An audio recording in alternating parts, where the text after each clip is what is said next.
بسم اللہ الرحمن الرحیم نحمدہ ونصلی ونسلم علی خاتم الانبیاء والمرسلین وعلی آلہ وصحبہ واہل بیتہ اجمعین اما بعد۔ ماشاءاللہ عزیز طلباء کرام، بحمد اللہ تعالی آج دورہ تفسیر القرآن کی یہ آپ کی 15ویں کلاس ہے۔ 15 رجب المرجب شریف ہے، بروز ایمان افروز نجدیت سوز دوشنبہ مبارک۔ آج کا ہمارا عنوان ہے، ایک تو یہ کہ بر صغیر میں وہابیت کے مختلف گروہ جو اوپر جا کے اسماعیل دہلوی سے ہوتے ہوئے ابن عبدالوہاب نجدی، ابن تیمیہ وغیرہ ہم کے پیروکار ہیں، اور جن کے شجرے اور ٹانڈے اسماعیل دہلوی کے واسطے سے شیخ نجد اور شیخ نجد کے واسطے سے ذوالخویسرا تمیمی تک پہنچتے ہیں۔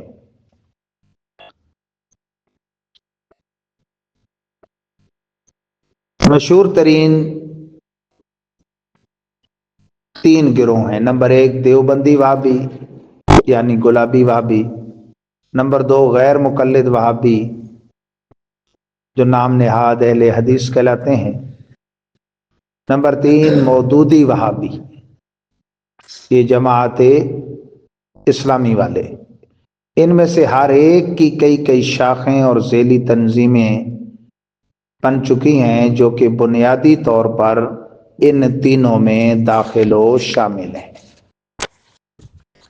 سب سے پہلے دیوبندی وہابیوں کا مختصر تعارف، کیونکہ ان کا فتنہ تبلیغی جماعت کی صورت میں بہت زیادہ پھیل چکا ہے۔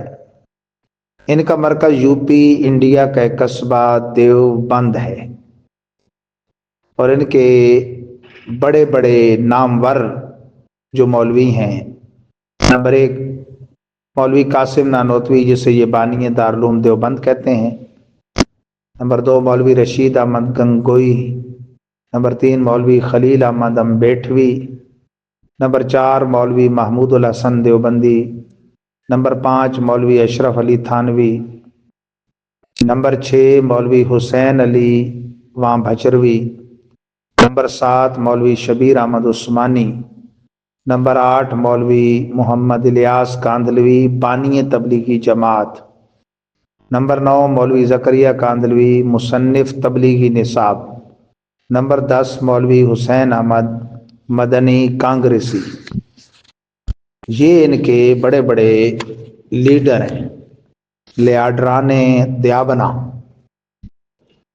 دیوبندیوں کے جمالی عقائد پر اگر نظر کی جائے تو دیوبندی عام عقائد میں نجدی وہابیوں اور شاہ اسماعیل دہلوی کی طرح ہے، یعنی جو گستاخیوں کے معاملات ہیں، بلکہ بعض عقیدوں کی روح سے تو یہ لوگ ان سے بھی بڑھ کر خدا جل جلالہ، رسول اللہ صلی اللہ علیہ وسلم اور تمام انبیاء و اولیاء کے بے ادب اور نہایت گستاخ ہیں۔ انبیاء و اولیاء کے خداداد فضائل و کمالات یعنی معجزات و کرامات سے انہیں خصوصاً اناد ہے، دشمنی، مخالفت، چڑ ایسی آیتوں اور حدیثوں کی تلاش میں رہتے ہیں جن سے بظاہر ان مقدس حضرات کی شان میں تنقیص کا انہیں مواد مل سکے۔ البتہ فقہ کے فروعی مسائل میں جو نماز روزے کے طریقے اور مسائل ہیں، اس میں ہماری طرح امام اعظم ابو حنیفہ کی پیروی کا دعویٰ کرتے ہیں کہ ہم حنفی ہیں، مگر نجدیوں کی طرح یہ لوگ بھی جہاں اپنے مولویوں کا کوئی فتویٰ امام صاحب کے قول کے خلاف پاتے ہیں، وہاں امام صاحب کے قول کو ترک کر دیتے ہیں۔ جیسے امام اعظم ابو حنیفہ کا مذہب ہے کہ مسجد میں موجود امام اور مقتدی اقامت یعنی تکبیر بیٹھ کر سنیں اور عند الفلاح کھڑے ہوں، حی علی الصلاح ختم ہو رہا ہو، حی علی الفلاح مکبر کہہ رہا ہو تو کھڑے ہو۔ احادیث سے بھی اس کی تائید ہوتی ہے کہ بخاری شریف میں سرکار نے فرمایا لا تقوموا حتی ترونی، جب تک مجھے نہ دیکھو کھڑے مت ہو، اور سرکار اسی موقع پہ آتے صحابہ کھڑے ہوتے۔ اگر دیوبندی مولویوں کا فتویٰ ہے کہ آغاز اقامت ہی میں سب لوگوں کو کھڑے ہو جانا چاہیے، اب یہ کام یہ وہ غیر مقلدوں کی تقلید میں کرتے ہیں، وہ خود غیر مقلد ہیں، یہ ان کے مقلد ہیں۔ چنانچہ امام اعظم ابو حنیفہ کے مذہب کے برعکس سارے دیوبندی اسی پر عمل کرتے ہیں کہ پہلے ہی کھڑے ہو جاتے ہیں، اور بات بات پر مسلمانوں کو بدعتی اور مشرک کہنا ان کا محبوب مشغل ہے، یعنی دوسرے جو نجدی ہیں وابی ان کی طرح۔ سیاست میں یہ لوگ خالص انگریز کے ایجنٹ ہوئے ہیں۔ تحریک پاکستان میں یہ پکے کانگریسی اور پاکستان کے دشمن تھے۔ یہ مولوی ڈیزل جو ہے، فضل الرحمان اس کا ابا، مفتی محمود، اس نے کہا کہ شکر ہم پاکستان بنانے کے گناہ میں شریک نہیں ہوئے، بلکہ یہ تبت چوک صدر کراچی میں ماضی قریب میں مولوی ڈیزل نے خود یہ کہا ہے، تو پھر بھائی جاؤ پاکستان سے۔ اور اندرا گاندھی کے انہوں نے جناب صدارتیں کروائیں 100 سالہ جشن دیوبند میں 1981 میں، اور بڑے پھر وہ پوسٹر شائع ہوئے اخباروں میں، سرخیاں لگیں، اوپر اندرا کی ساڑی، نیچے مولوی کی داڑھی، وہ ممبر پہ اس کافرہ مشرکہ کو بٹھایا اور خود نیچے بیٹھے۔ تو اس جلسے میں بھی مولوی محمود جو ابو الڈیزل ہے، یہ پاکستان سے مہمان خصوصی بنا تھا، اور 2003 میں یہ خود گیا تو اندرا کی بہو سونیا گاندھی سے اس نے پرسنل ملاقات کی، اخباروں میں چھپی، مسٹر فضل الرحمان معروف مولوی ڈیزل میں۔ تو یہ حسین احمد اس کا تو ٹیٹلی کانگریسی تھا۔ تحریک پاکستان کے حوالے سے صرف 2 مولوی ان کے وہ حامی تھے مسلم لیگ کے، ایک شبیر احمد عثمانی، دوسرا خاموش حامی اشرف علی تھانوی۔ تحریک میں وہ بھی شامل نہیں تھا۔ بہرحال چنانچہ اس پہ ان کا اپنا لٹریچر گواہ ہے کہ یہ مسلم لیگ کے بارے میں کیا نظریات رکھتے تھے، اور قائد اعظم کے، اور تحریک آزادی ہند کے، اور قیام پاکستان کے۔ تفصیل اگر آپ نے کبھی دیکھنی ہو تو شاہ سید شاہ تراب اللہ قادری کا پورا ایک بیان شائع ہوا ہے جمعیت اشاعت اہل سنت سے۔ نظر اسلام علامہ محمد ضیاء اللہ قادری صاحب کی کتاب ہے مخالفین پاکستان۔ شاہ صاحب کا ہے تحریک پاکستان میں علماء و مشائخ اہل سنت کا کردار، اور علامہ ضیاء اللہ قادری نے مخالفین پاکستان کا چٹا بٹا کھولا ہے، اور کتابیں بھی ہیں۔ قائد اعظم کا مسلک ہے، سید صاحب روشن شاہ بخاری اور دیگر لوگوں کے 20 کلپ یوٹیوب پہ میرے بھی موجود ہیں۔ تحریک آزادی ہند، دور 2، قومی نظریہ، قیام پاکستان، علماء اہل سنت کا روشن کردار، اور تصویر کے دوسرے رخ کے طور پہ ان کی حرکات، یعنی از مجدد الفسانی تا مولانا عبدالستار خان نیازی جو ہیروز ہیں، ان کا بھی میں نے کردار پیش کیا ہے، اور ابو الفضل اور فیضی جو اکبر کے درباری مولوی تھے، مجدد صاحب کے نظریے کے مخالف، ان سے لے کر مولوی ڈیزل تک وہ ساری کہانی بھی بیان کی ہے، مخالفین کی بھی، اسے سنا جا سکتا ہے اور حقائق جانے جا سکتے ہیں، اور یہ تاریخی حقائق ہیں اور یہ ریکارڈ پہ ہونے چاہیے، پتہ ہونا چاہیے۔ آج یہ لوگ پاکستانی سیاست میں اپنے آپ کو سب سے بڑا چیمپئن کھلاڑی اور کپتان سمجھتے ہیں۔ ان کے بڑوں نے معاذ اللہ پاکستان کو پاکستان تسلیم ہی نہیں کیا، اور جی کھول کر مخالفت کی، اور کانگریس کا ساتھ دیا، اور ہندو مسلم بھائی بھائی کے نعرے لگائے۔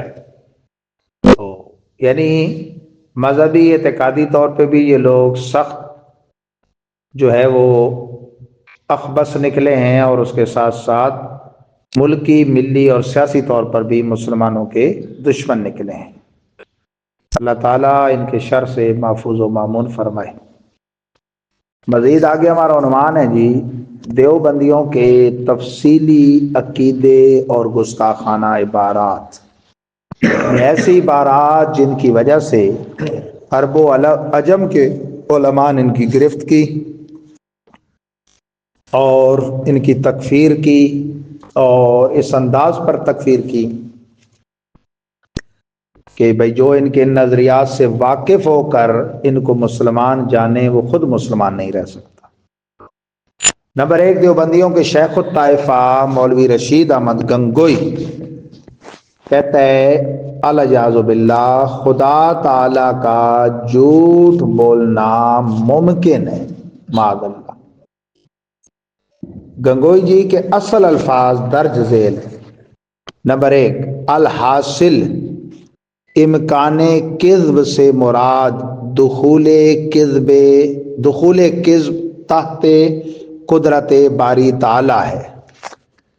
کہتے ہیں جھوٹ کا ممکن ہونا، اس سے مراد یہ ہے کہ بھائی جھوٹ اللہ تعالیٰ کی قدرت میں داخل ہے کہ وہ اس پر قدیر ہے، قادر ہے۔ دوسرا، پس ثابت ہوا کہ کذب داخل تحت قدرت باری تعالی جل وعلا ہے۔ یہ دونوں حوالے فتاوی رشیدیہ مبوب یعنی جس میں ابواب بندی کر دی گئی ہے، صفحہ 92، طبع قدیم کراچی۔ الیاذ باللہ آگے مولوی رشید احمد گنگوئی کے پاس وقوع کذب باری تعالیٰ کے بارے میں ایک سوال آیا۔ گنگوئی نے اس کا جواب لکھا، چنانچہ وہ سوال و جواب درج ذیل سطروں میں پیش کیا جاتا ہے۔ یہ خلاصہ کلمی فتویٰ گنگوئی کا ہے جو اصل فتویٰ دارالعلوم انجمن حزب الاناف لاہور میں محفوظ ہے۔ ہمارے اکابر میں سے مولانا غلام مہر علی گولڈوی نے اس کا فوٹو لے کر اپنی شورۂ آفاق کتاب دیوبندی مذہب کا علمی محاسبہ میں چھاپ کر شائع کر دیے۔ یہ کتاب ہر گھر میں ہونی چاہیے، دیوبندی مذہب کا علمی محاسبہ مولانا غلام مہر علی گولڈوی کی۔ سوال کیا ہے شیخ الطائفہ گنگوئی سے، اور جواب سنیں۔ سوال، دو شخص کذب باری میں گفتگو کرتے تھے، تیسرے نے کہا کہ میں نے کب کہا ہے کہ میں وقوع کذب کا قائل نہیں ہوں، یعنی میں تو قائل ہوں۔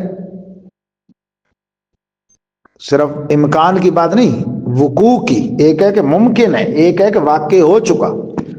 آیا یہ قائل مسلمان ہے یا کافر؟ اور مسلمان ہے تو بدعتی ضال یعنی گمراہ، یا اہل سنت و جماعت باوجود قبول کرنے کے کذب باری تعالیٰ کے؟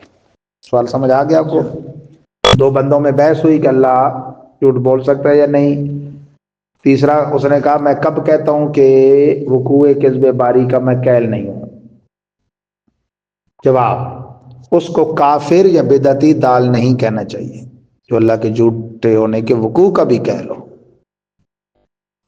عظمت الوہیت پہ ان کے ڈاکے دیکھیں، عظمت رسالت اور عظمت اولیاء تو پھر پیچھے رہ گئے۔ وقوع کذب کے معنی درست ہو گئے، کہتا ہے یہ تو ثابت ہو چکا ہے، پس بناء علیہ اس ثالث کو کوئی سخت کلمہ نہ کہنا چاہیے۔ دیکھو حنفی شافعی پر اور بے عکس یعنی شافعی حنفی پر فوجہ قوت دلیل اپنی کے تان و تذلیل نہیں کر سکتا۔ کہتا ہے یہ اللہ کو جھوٹا کہنا، امکان یا وقوع کا کہنا، یہ ایسے ہے جیسے حنفی شافعی اختلاف۔ لہذا اس ثالث کو تدلیل و تفسیق یعنی گمراہ کہنے اور فاسق کہنے سے مامون کرنا چاہیے۔ اب ان بدبختوں کے دلائل کیا ہیں؟ اسماعیل دیلوی جس کو یہ گلابی دیوبند وہابی یعنی دیوبندی اور دوسرے غیر مقلد دونوں لیڈر مانتے ہیں، اس نے یک روزہ لکھا ہے اور اس میں امکان و وقوع کی بڑی بحث کی ہے۔ یک روزہ وہ تو اس کی کرامت کہتے ہیں، ایک دن میں لکھا، تو ہم کہتے ہیں یک روزہ کا معنی ہے ایک دن کی خباثت عمر بھر کی ضلالت۔ اس میں اس نے عقلی قضیے پیش کیے ہیں، منطقی، اور اس سے اللہ تعالیٰ کا جھوٹا ہونا معاذ اللہ ثابت کرنے کے لیے اس نے ایڑی چوٹی کا زور لگایا۔ کہتے ہیں قرآن میں ان اللہ علی کل شیء قدیر، بے شک اللہ ہر شے پر قادر ہے، تو جھوٹ بھی ایک شے ہے، لہذا اس پر بھی قادر ہے، تو نتیجہ یہ نکلا اللہ جھوٹ بولنے پر قادر ہے۔ اور پھر یہ کہ بندہ تو جھوٹ پر قادر ہو اللہ نہ ہو تو قدرت عبد قدرت معبود سے بڑھ گئی، استغفر اللہ۔ ہم یہ کہتے ہیں کہ جھوٹ عیب ہے اور تمام عیوب و نقائص زیر قدرت باری نہیں، اس سے قدرت کی کوئی کمی نہیں ہے، قدرت میں کوئی نقص نہیں ہے، یہ عیوب و نقائص اس لائق نہیں کہ ان کی نسبت قدرت باری کی طرف کی جائے، کیونکہ اللہ هو عالم للذات واجب الوجود المستجمع لجمیع صفات الکمال والمنزہ عن النقص والزوال۔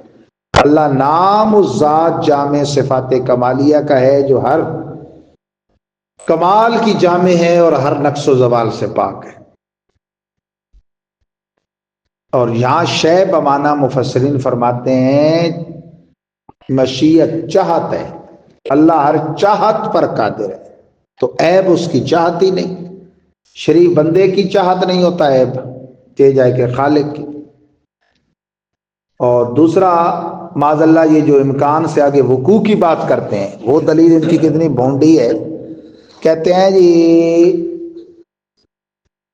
خلف وعدہ اور خلف وعید اس پر مدار رکھتے ہیں اس کی، اور بعض متکلمین بڑوں کی طرف بھی اس کو پھیر دیتے ہیں کہ وہ جی اس کے قید ہیں۔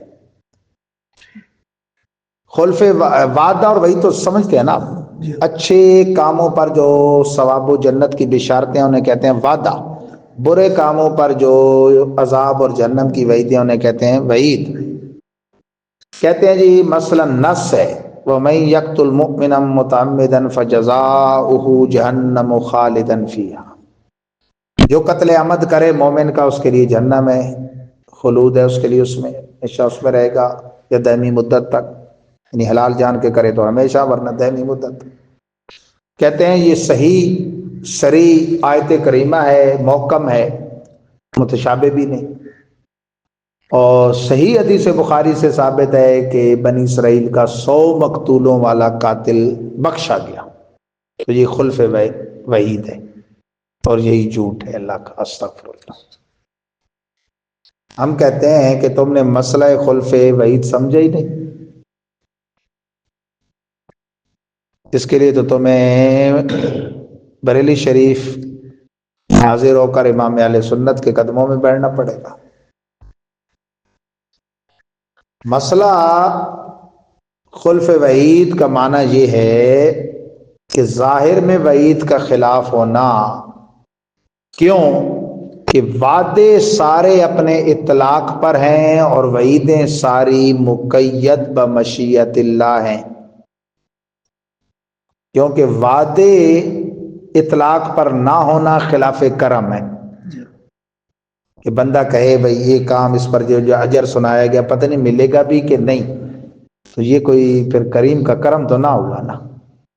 اور وعیدیں جتنی ہیں وہ مقید ہیں، گویا ہر وعید کے ضمن میں لفظ محذوف ہے انشاء اللہ، یہ کرو گے تو یہ سزا ہوگی اگر اللہ نے چاہا، یعنی وہ بخش بھی سکتا ہے، سبحان اللہ، وہ نص ہے نا، تو یہ کرم ہے، وعیدیں مقید بمشیت اللہ ہونا کرم ہے، وعدے مطلق ہونا کرم ہے، تو تم کرم کو جھوٹ نہ کہو، فضل اور کرم کو جھوٹ نہ کہو، بات سمجھ گئے آپ؟ اور یہ مسئلہ یہی لکھا ہے مسلم الثبوت، جو اصول کی بڑی مستند کتاب ہے، مروجہ نصابوں میں تنظیم وفاق کانز وغیرہ ان میں شامل نہیں ہے، لیکن پرانی درسیات میں ہم نے پڑھی ہے، اور اس کی شرح بحر العلوم کی فواتح الرحمود، جس پر اعلیٰ حضرت نے اپنے والد گرامی سے 10 سال کی عمر میں فواتح الرحمود پڑھتے ہوئے عربی میں رحمت الملکوت لکھا، وہ میں نے لیا تھا اس سے فوڈ اسٹیٹ ادارہ تحقیقات امام محمد رضا سے، تو ہمارے بزرگوں کا تو یہ معاملہ ہے، اور یہ معاذ اللہ اس پر خوش ہو رہے ہیں۔ اعلیٰ حضرت نے پھر ان کے رد میں پورا مقالہ لکھا ہے سبحان الصبوح عن عیب کذب مقبوح، کبھی جھوٹ کے عیب سے سبوح جل جلالہ کا پاک ہونا۔ یہ فتاوی رضویہ تخریج شدہ کی 15ویں جلد میں موجود ہے، اور 15ویں جلد میں 15 رسائل ہیں رد بد مذہباں پہ، اس لیے میں نے 15ویں جلد کا نام رکھا ہوا ہے رضوی میزائل۔ وہ پڑھنی چاہیے اور ہر وقت پاس ہونی چاہیے۔ اس میں رد روافظ بھی ہے، اس میں رد نیاچرا بھی ہے، دیابنا وہابیہ اور جتنے فتنے تھے اس دور میں۔ اچھا جی، یہ آگے مزید تھوڑا ان کے گمراہی کے جو نظریات ہیں ان کا بیان ہے۔ یہ مسئلہ ذرا خاص تھا، میں نے اس کو تھوڑا تفصیل دے دی۔ اب آئیے جناب ان کے ذرا معمولات اہل سنت کے حوالے سے بدعت کے فتوے اور اپنے مولویوں کی انوکھی اور منفرد اوپری شانیں۔ 15ویں یہ بات میں ان کی بیان کر رہا ہوں۔ مولوی گنگوئی کہتے ہیں فتاوی رشیدیہ صفحہ 136 پہ، انعقاد مجلس میلاد، یہ سوال ہے، انعقاد مجلس میلاد بدون قیام بروایات صحیحہ درست ہے یا نہیں؟ محفل میلاد منائی جائے، روایات بھی درست بیان کی جائیں، قیام جس پر تمہیں دیوبندیوں کو بڑا چڑ ہے کہ قیام کر کے سلام نہ پڑھو وہ بھی نہ ہو، تو کیا درست ہے؟ جواب، انعقاد مجلس مولود بہر حال ناجائز ہے۔ ہندوؤں کی ہولی دیوالی کی پوریاں اسی صفحے پہ استغفر اللہ اس نے حلال لکھی ہیں۔ ایک جس صفحے پہ 11ویں کا ختم ناجائز لکھا ہے اور امام حسین کی سبیل وغیرہ، اسی پر ہندوؤں کی ہولی دیوالی کی پوریاں جائز لکھی ہیں۔ ہندوؤں سے اتنا پیار ہے۔ براہین قاطع صفحہ 152 پہ مولوی گنگوئی اور امبیٹوی لکھتے ہیں، بس یہ ہر روز اعادہ ولادت کا یعنی آئے دن میلاد شریف منانا تو مثل ہنود کے سانگ کنہیا کی ولادت کا ہر سال کرتے ہیں، اس طرح وہ اپنے بڑوں کا کرتے ہیں ہندو، کہتے ہیں اس طرح، یا مثل روافظ کے نقل شہادت اہل بیت ہر سال بناتے ہیں، معاذ اللہ سانگ آپ کی ولادت کا ٹھہرا۔ کہتے ہیں یہ ہندوؤں اور رافضیوں کی رسموں کی طرح۔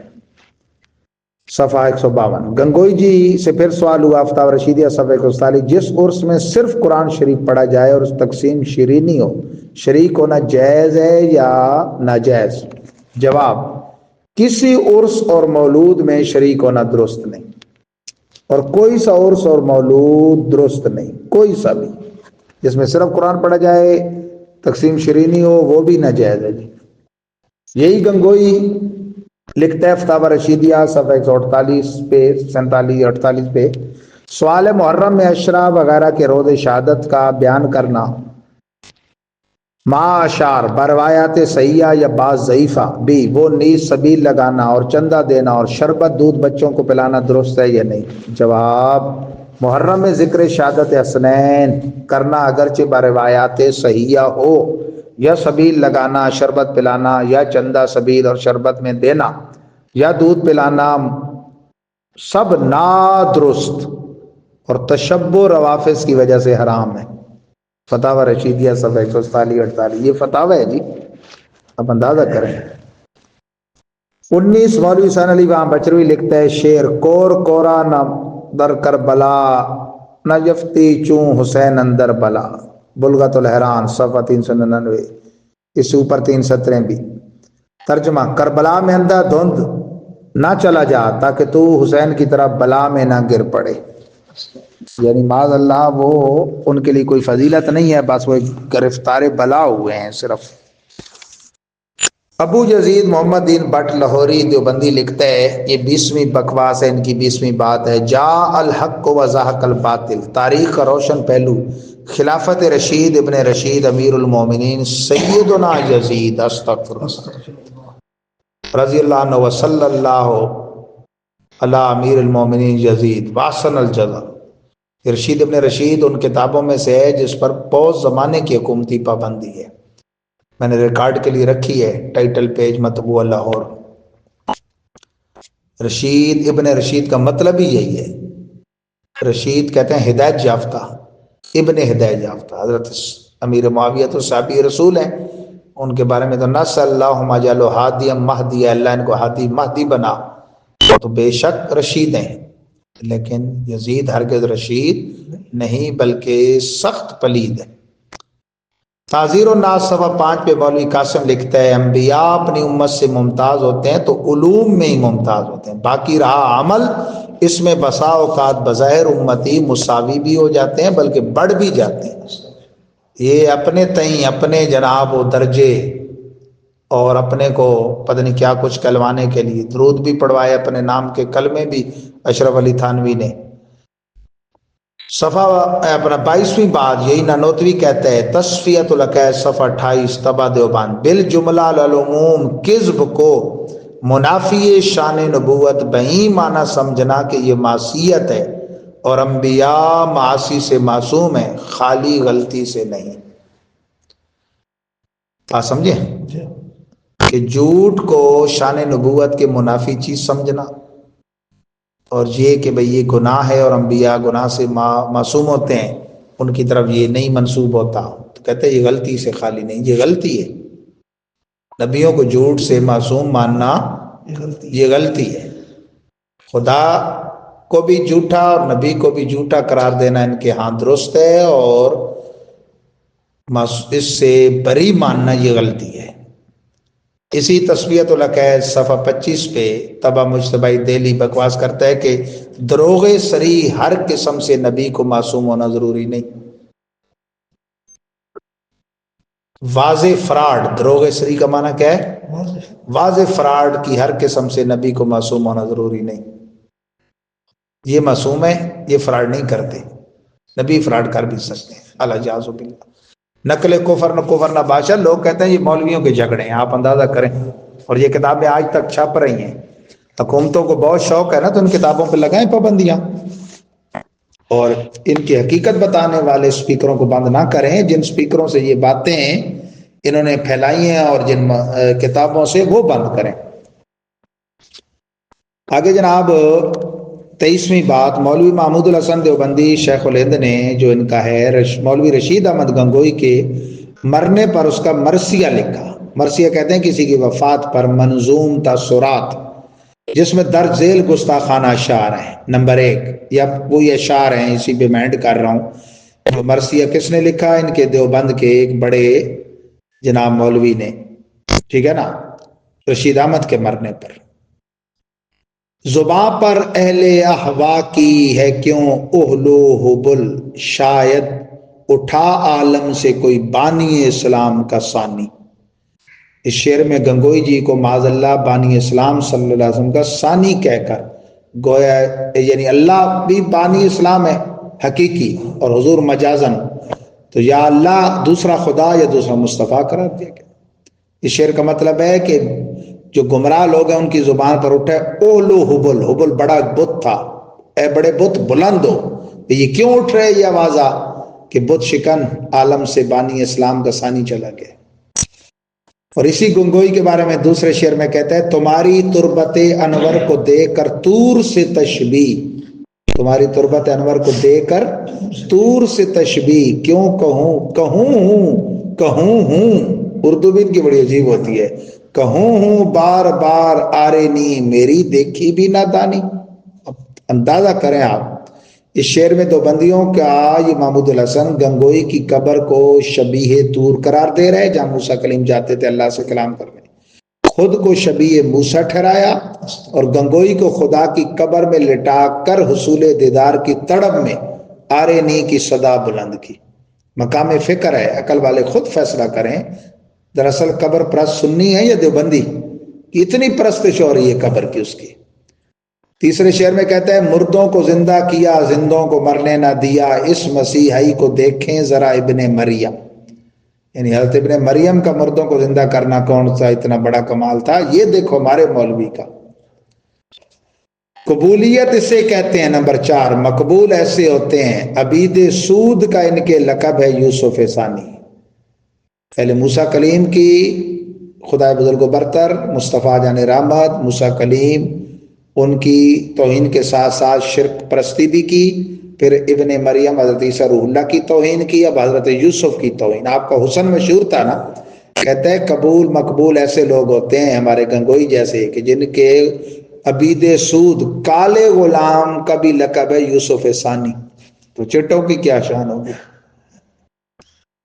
پانچواں شعر، پھرے تھے کعبے میں، پھرے تھے کعبے میں بھی پوچھتے گنگوں کا راستہ۔ کتنا خمار تھا شرک کا، کعبے میں پھر رہا ہوں، راستہ کس کا پوچھ رہا ہوں؟ گنگوں کا، جو رکھتے اپنے سینوں میں تھے ذوق و شوق عرفانی۔ عرفان کون سے؟ عرفان ربانی تو نہیں، عرفان شیطانی ہو سکتا ہے۔ چھٹا شعر اسی مرثیے کا اور اس پہ بات ختم۔ امام الحسن کے صفات ہیں بے ترتیب مرثیہ کے 4، 12، 23، 8، 9، 8 مطبوعہ مکتبہ قاسمیہ لاہور۔ خدا ان کا مربی ہے، وہ مربی تھے خلائق کے، میرے مولا میرے ہادی تھے بے شک شیخ ربانی۔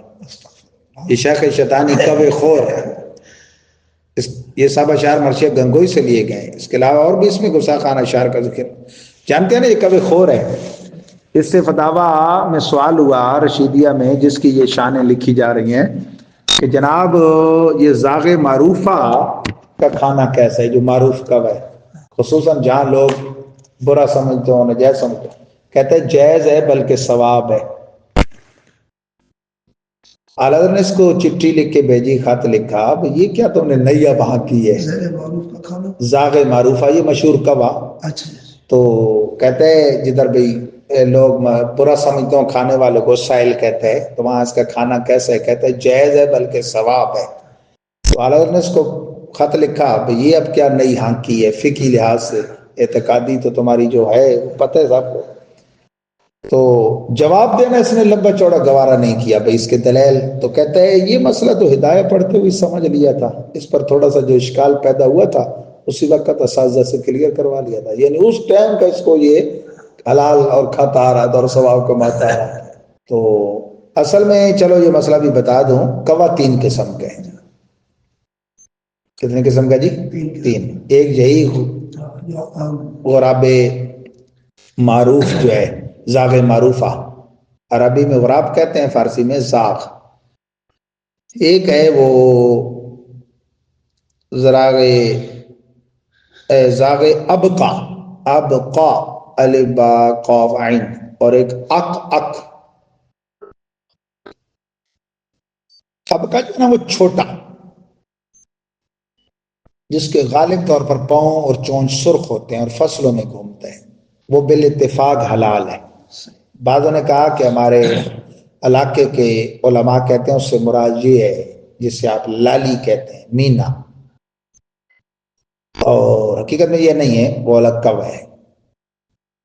پاؤں اور چونچ غالب طور پہ اس کے سرخ ہوتے ہیں، باقی سیاہ ہے۔ اور جو ہے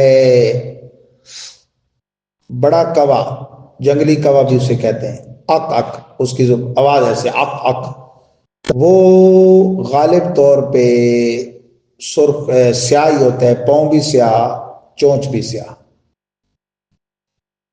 پہاڑوں پہ رہتے ہیں، پہاڑی کوا اسے کہتے ہیں، وہ بالاختلاف حلال ہے۔ یہ چھوٹا بالاتفاق حلال، وہ بالاختلاف حلال، اس کا کھانا مکروہ تنزیہی لکھا ہوا ہے۔ اور یہ جو ہے نا درمیانی زاغ معروفہ، جس کی غالب طور پہ گردن جو ہے وہ مائل با سفیدی ہوتی ہے، ٹھیک ہے نا جی، یہ بالاتفاق حرام ہے۔ اور اس سے اسی کے متعلق سوال ہوا جو بالاتفاق حرام ہے، تو یہ کہتا ہے جی یہ تو سمجھ لیا تھا ہدایہ پڑھتے ہی، جو اس پہ اشکال پیدا ہوا تو پوچھ لیا تھا، ہدایہ میں یہ تینوں قسمیں واضح لکھی ہیں اور اس کو واضح حرام لکھا ہے۔ اور نے بھی افتاء رضویہ کی 20ویں جلد میں یہ مسئلہ لکھا ہے، اور ویسے بھی آپ کا ان کے رات میں وہ رسالہ بھی ہے۔ تو بہرحال اصل جو بات ہے سمجھنے کی وہ سمجھیے، ان کے نظریات تو یہ بیان ہو گئے۔ دیوبندیوں کے جھوٹے خدا کے نام سے اعلیٰ حضرت کا مقالہ ایک چھپا ہوا، اس کو بھی دیکھنا چاہیے۔ آگے جناب ایک تیسری بات، گنگوئی کے شاگرد اور مولوی غلام خان پنڈوی اور عنایت شاہ بخاری گجراتی کے استاد اور پیر و مرشد مولوی حسین علی وہاں بچروی، یہ آپ کا اپنا میاں والی کا موضع وہاں بچ رہا، یہ کہتا ہے کل فی کتاب مبین، یہ علیحدہ جملہ ہے، یہ ما قبل سے متعلق نہیں قرآن میں یہ جو جملہ آیا ہے، تاکہ یہ لازم آئے کہ تمام باتیں اولاً کتاب یعنی لوح محفوظ میں لکھی ہوئی ہیں، جیسا کہ اہل سنت و جماعت کا مذہب ہے۔ لہذا اس مذہب پر معتزلہ کے اعتراضات قویہ، پختہ یعنی مضبوط اعتراضات لازم آتے ہیں۔ اسی واسطے مسامرہ والے نے اس کا جواب نہ دیا، یہ عقائد کی کتاب ہے، اور کہا کہ یہ نہایت سخت اشکال ہے، اور تفسیر کبیر والے نے کہا، امام فخر الدین رازی نے، کہ اس کے واسطے بہت سے ہیلے کیے ہیں، لیکن کوئی معتد بہ جواب نہ دیا جس سے تسلی اور یقین آ جائے۔ اور معتزلہ کہتے ہیں کہ پہلے ذرا بذرا لکھا ہوا نہیں ہے، بلکہ جو چاہا تھا لکھا تھا، اور انسان خود مختار ہے اچھے کام کریں یا نہ کریں، اور اللہ کو پہلے اس سے کوئی علم بھی نہیں کہ کیا کریں گے، اور اللہ کو ان کے کرنے کے بعد معلوم ہوگا۔ اور آیات قرآنیہ جیسا کہ لیعلم الذین وغیرہ بھی، اور احادیث کے الفاظ بھی اس مذہب پر منطبق ہیں، یعنی یہ معاذ اللہ اللہ کے علم کو ازلی ابدی ماننے کا انکار کر رہے ہیں، اور معتزلہ کی بات کو ثابت کر رہے ہیں کہ وہ کہتے ہیں کہ پہلے معلوم نہیں ہوتا، پھر معلوم ہوتا ہے جب وہ کر لیتا ہے۔ اور اس کا جواب جناب امام فخر الدین رازی بھی نہیں دے سکے، مسامرہ والے نہیں دے سکے، اور یہ اس پہ بغلیں بجا رہے ہیں۔ یعنی ان لوگوں کو ذات باری میں بھی عیب نکالنے کا شوق ہے، قدوس سبو ذات میں بھی، تو تم کہاں متقی اور پاک اور جناب ستھرے لوگ بنو گے؟ یہ تفسیر بلغت الاحرام موجود ہے میرے پاس، صفحہ 158 پہ موجود ہے۔ مزید جناب توجہ کیجیے، اعتراف وہابیت خود اکابر دیابنا کی زبان سے۔ اب ان کی کہانی ان کی زبانی، کتاب ہے جی فتاوی رشیدیہ، چوٹی کا ان کا دیوبندیوں کا مولوی ہے شیخ الطیفہ رشید احمد گنگوئی، جسے یہ علامہ شامی کے درجے کا آدمی قرار دیتے ہیں۔ جی ہاں، حالانکہ اس کے آپ فتاوی جو ایک جلد میں فتاوی رضویہ کی ایک جلد کے وہ آدھی جلد کے برابر ہے، تو وہ آپ پڑھیں تو ہر جلد پر ایک جلد پر کئی متضاد فتوے آپ کو نظر آئیں گے۔ بہر الفتاوی رشیدیہ صفحہ 235 طبع کراچی میری لائبریری میں موجود ہے۔ اس میں ہے کہ محمد بن عبد الوہاب کے مقتدیوں کو وہابی کہتے ہیں، ان کے عقائد عمدہ تھے۔ شعب ثاقب والا کہہ رہے کہ یہ بڑے خونخوار لوگ تھے، ظالم تھے، باغی تھے، مسلمانوں کے قاتل تھے، حرمین طیبین پہ چڑھائی کی، اور جناب روضہ اقدس پہ درود و سلام نہیں پڑھنے دیتے، فلاں فلاں۔ اور اسی طائفے کا بڑا لیڈر کہہ رہے کہ محمد بن عبد الوہاب کے مقتدیوں کو وہابی کہتے ہیں، ان کے عقائد عمدہ تھے وہ، اور ان کے مقتدی اچھے ہیں۔ تو اس اچھے کی طرف جب ہم انہیں نسبت کرتے ہیں نا، تو کہتے ہیں نہیں وہابی تو وہاب والے اللہ والے ہیں ہم لوگ، تو ہم خود کہہ رہے ہیں کہ ابن عبد الوہاب کی وجہ سے وہابی کہتے ہیں۔ حدیث گنگوئی کہتے ہیں فتاوی رشیدیہ صفحہ 237 پہ 2 صفحے آگے طبع کراچی، کہ محمد بن عبد الوہاب کو لوگ وہابی کہتے ہیں، وہ اچھا آدمی تھا، سنائے کو مذہب حنبلی رکھتا تھا، اور عامل بالحدیث تھا، بدعت و شرک سے روکتا تھا، مگر تشدید اس کے مزاج میں تھی۔ کہتے ہیں مزاج میں سختی تھی، باقی کوئی عیب نہیں تھا، بڑا عامل حدیث تھا، حنبلی مذہب رکھتا تھا۔ مذہب حنبلی میں یہ تو کہیں بھی نہیں کہ بھئی صرف جو ہمیں مانے وہ مسلمان ہے، باقی سب مشرک ہیں۔ اشرف السوانح جلد 1 صفحہ 48 ہے، مولوی اشرف علی تھانوی نے اپنی خانقاہ کے بارے میں محلے داروں کو واشگاف طور پر کہا، کیا کہا؟ 2 باتیں کہیں گی۔ اشرف السوانح جلد 1 صفحہ 48 پہ ہے کہ بھائی یہاں وہابی رہتے ہیں، اس لیے یہاں فاتحہ نیاز کے لیے کچھ مت لایا کرو۔ جیسے مدرسوں میں خانقاہوں پہ قریب جو ہوتے ہیں وہ لوگ لے جاتے ہیں، محلے والے بچوں کو بھیج دیتے ہیں، تو اس نے کہا بھئی یہاں نہ بھیجا کرو، یہاں تو وہابی رہتے ہیں، ہم تو وہابی ہیں۔ اور الاضافات الیومیہ جلد 7 ہے صفحہ 213 ہے، یہ اس کے کئی جلدوں میں انہوں نے جمع کیے ہیں جناب ملفوظات، اس میں بھی ہے صفحہ 397 پہ، ملتان کا طبع۔ کہتا ہے یہ سب وہابی ہیں، نیاز وغیرہ کیا جانیں، تم اس کام کے لیے اس مسجد میں مت آیا کرو۔ ہم جو ادھر لوگ رہتے ہیں نا، وہ نہیں ہے اس والے ثواب والے، اور لوگوں کو وہابی بنانے کا شوق بھی بڑا ہے، خود صرف وہابیت کا اعتراف نہیں، آگے شوق کتنے ہیں۔ الاضافات الیومیہ جلد 2 صفحہ 221، ملفوظ صفحہ 362 طبع ملتان میں۔ اب دیوبندی کس منہ سے کہتے ہیں کہ جی ہم وہابی نہیں ہیں، ہم سنی اہل سنت والجماعت، ول پڑا ہوا ہے، ٹھیک ہے نا؟ نہیں، آپ اندازہ کریں، اہل سنت غیر معرف باللام اردو ترکیب میں، اور والجماعت آگے معرف باللام، ترکیب ہی غلط ہے۔ کہتے ہیں میں تو کہا کرتا ہوں کہ اگر میرے پاس 10,000 روپے ہوں، کتنے؟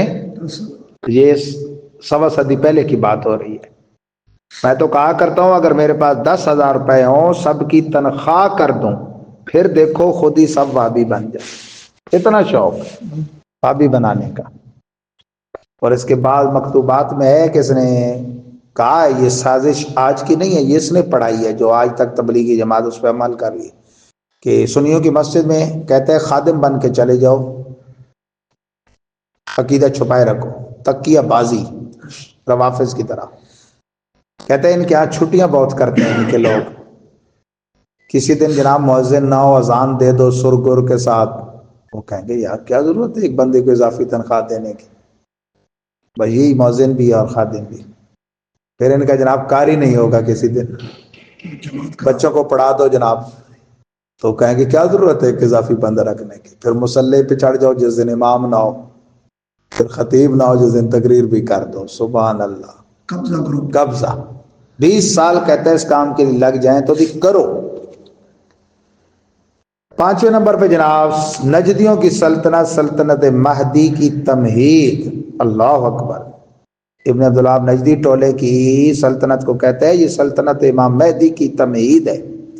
تھانوی نے ایک مبارک خواب کی تعبیر کرتے ہوئے کہا، حساب لگایا تو پورے 3 سال کے بعد نجدیوں کی سلطنت عرب میں قائم ہوئی، جس کو مہدی علیہ السلام کی سلطنت کی تمہید کہہ سکتے ہیں۔ حفاظات یومیہ جلد 2 صفحہ 299، ملفوظ صفحہ 539 طبع ملتان۔ یعنی اتنا ان کو پیار ہے نجدیت اور وہابیت سے کہ ان کے وہ قبضہ گروپ کو کیا کہہ رہے ہیں؟ امام مہدی کی سلطنت کی، کہتے ہیں یہ تمہید بن رہی ہے۔ تذکرہ امیر تبلیغ صفحہ 118، مولوی زکریا کاندلوی جس نے نصاب تیار کر کے دیا ہے تبلیغی نصاب کے نام سے، جس کو آج کل یہ فضائل اعمال کے نام سے چھاپتے ہیں۔ نام بدلنے کی ضرورت کیوں پیش آئی؟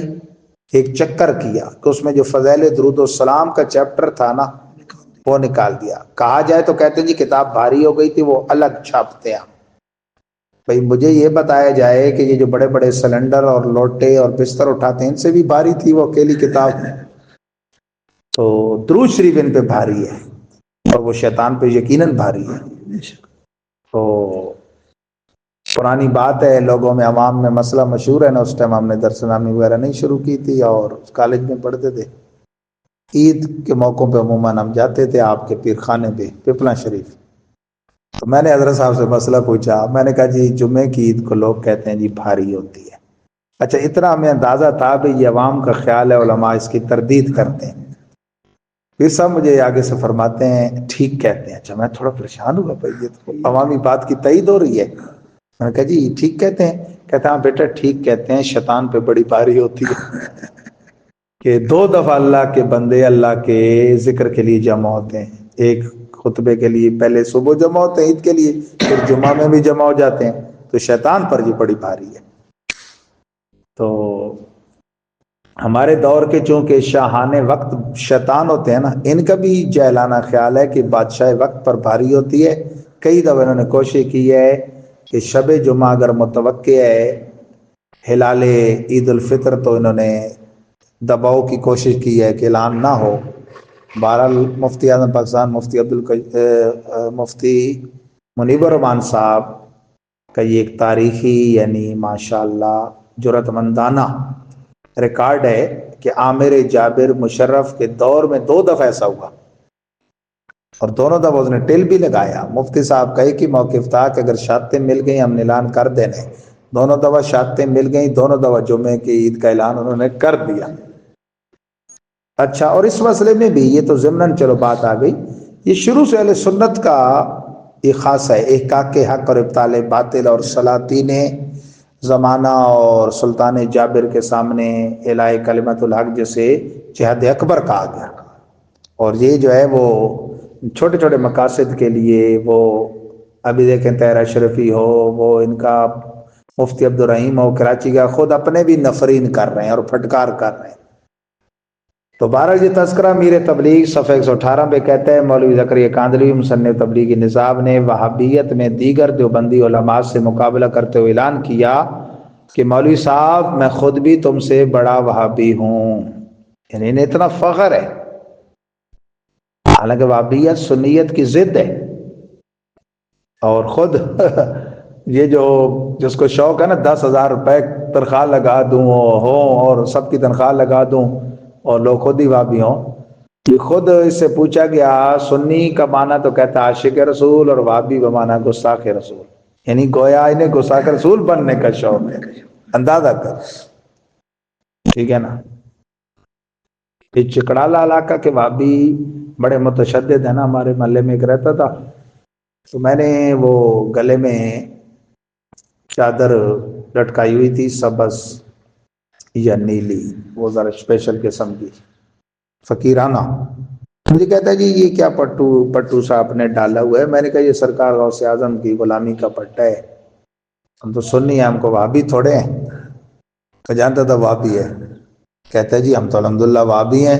میں نے کہا اللہ بڑی بھائی کمال ہے, شرم نہیں آتی تمہیں کہ وہابی ہونے کا اعتراف تم اس طرح فخر سے کر رہے ہو کہ جیسے وہابیت کو بڑی عمدہ چیز ہے. میں نے کہا تمہارے بڑوں نے خود لکھا ہے وہابی بمانا گستاخ رسول, تو گستاخ رسول ہونے کا تم اعلانیہ اعتراف کر رہے ہو اور اس پر تم فخر کر رہے ہو.